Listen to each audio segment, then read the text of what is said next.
Hello aspirants, welcome to कॉमर्सीज। Hope so आप सभी ठीक होंगे।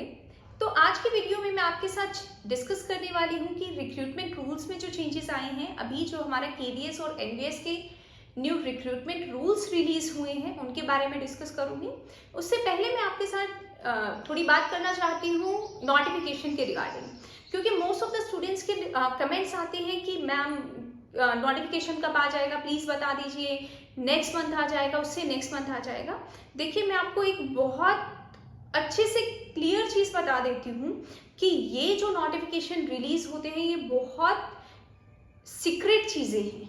मतलब अगर मैं बोलूँ कि यूट्यूबर्स कोई बता रहे हैं नहीं अगले हफ्ते आ जाएगा, तुक्का लग जाएगा, वो बहुत अच्छी बात है, बट इतना ज्यादा किसी को नहीं पता होता। एक थोड़ा बहुत हिंट हम सबको होता है, जब जैसे वैकेंसी पोजीशंस का पता लगाया जाता है, स्कूल्स में मेल आते हैं, या फिर अगर अभी जो सरप्लस का केस चल रहा है उससे हम अंदाजा लगाते हैं, थोड़ी बहुत हिंट्स हमें मिल जाती हैं कि बहुत जल्दी आने वाली है वैकेंसी। बट अगर आप एग्जैक्ट डेट पूछेंगे तो सॉरी, मैं नहीं बता पाऊंगी, या कोई भी आपको एग्जैक्ट डेट नहीं बता सकता। कोई बोलता है कि उस दिन आ जाएगी, तो वो भी कहीं ना कहीं कुछ हद तक सच नहीं होता।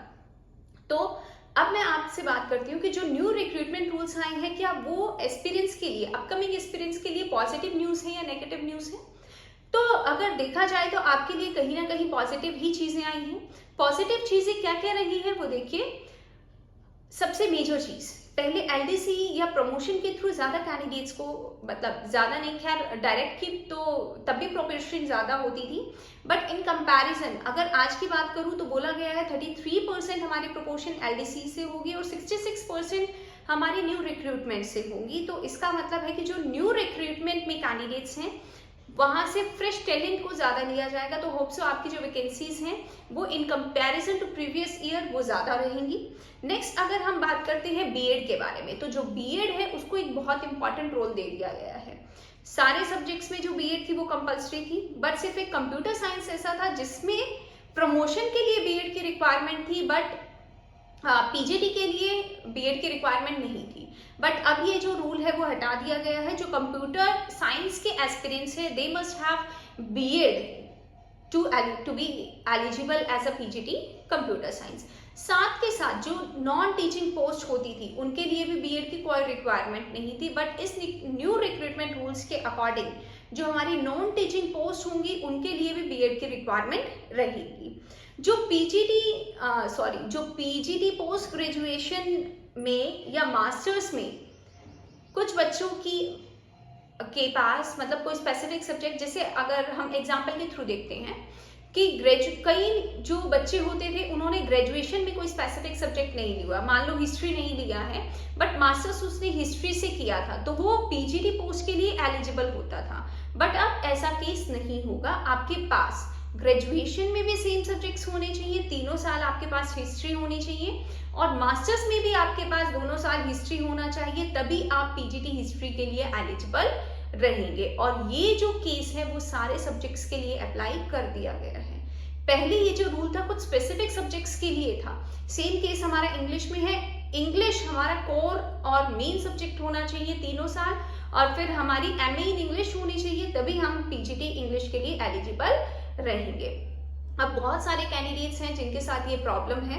Even most of the students जिनको कुछ, मतलब अगर हम बात करें 12th से पहले हम इतना कुछ प्लान नहीं करते हैं और हम सीधा किसी आसपास वाले कॉलेज में एडमिशन लेते हैं, और जो कोर्सेज वो हमें प्रोवाइड करते हैं हर साल हम उसी के अकॉर्डिंग अपने कोर्सेज कर लेते हैं, और बाद में हमें बीए करने के बाद कुछ समझ में आता है कि हमें मास्टर्स इस सब्जेक्ट से करनी है, बट एट द एंड जब देखते हैं ग्रेजुएशन में वो 3 साल सब्जेक्ट नहीं था, हालांकि हम पोस्ट ग्रेजुएशन उससे कर लेते हैं।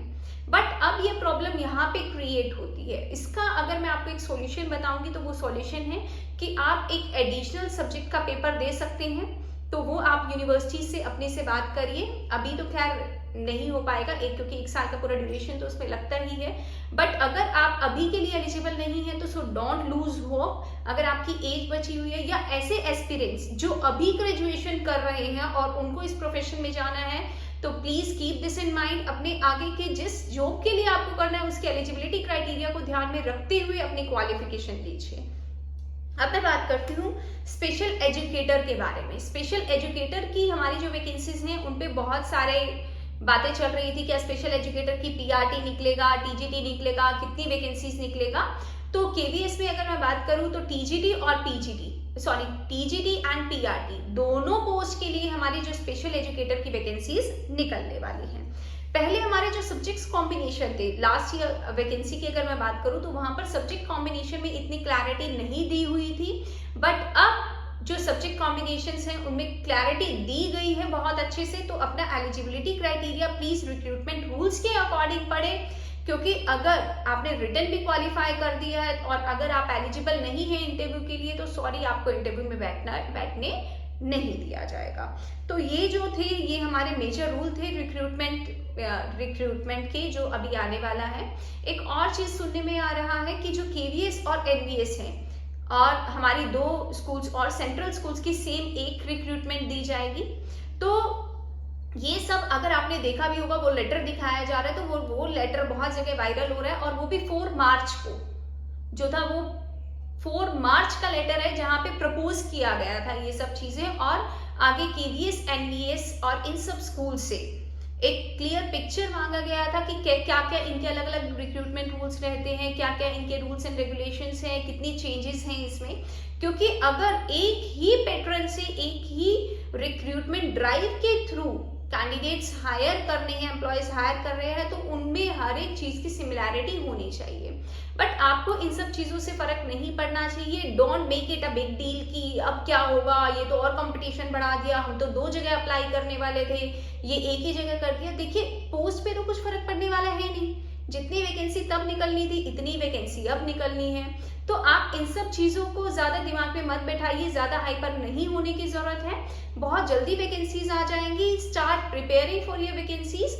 और अगर आपको किसी भी तरीके का डाउट है, फॉर एग्जांपल आपको रिक्रूटमेंट रूल पीडीएफ से नहीं समझ में आ रहा है कि आपका एलिजिबिलिटी क्राइटेरिया क्या है, तो आप मैसेज कर सकते हैं। मैं कमेंट करके जितनी भी प्रॉब्लम्स, जितना भी मैं आपको प्रॉब्लम्स के सॉल्यूशन दे पा रही हूँ, होप सो मैं टाइम पे आपको कमेंट करती हूँ और जो आपकी प्रॉब्लम है कुछ हद तक उसको सॉल्व करने में भी आपकी हेल्प करती हूँ। तो प्लीज स्टार्ट प्रिपेयरिंग, और अगर आपको किसी भी चीज का डाउट है तो आप वो क्लियर कर सकते हैं। Thank you very much. Please like the video and subscribe.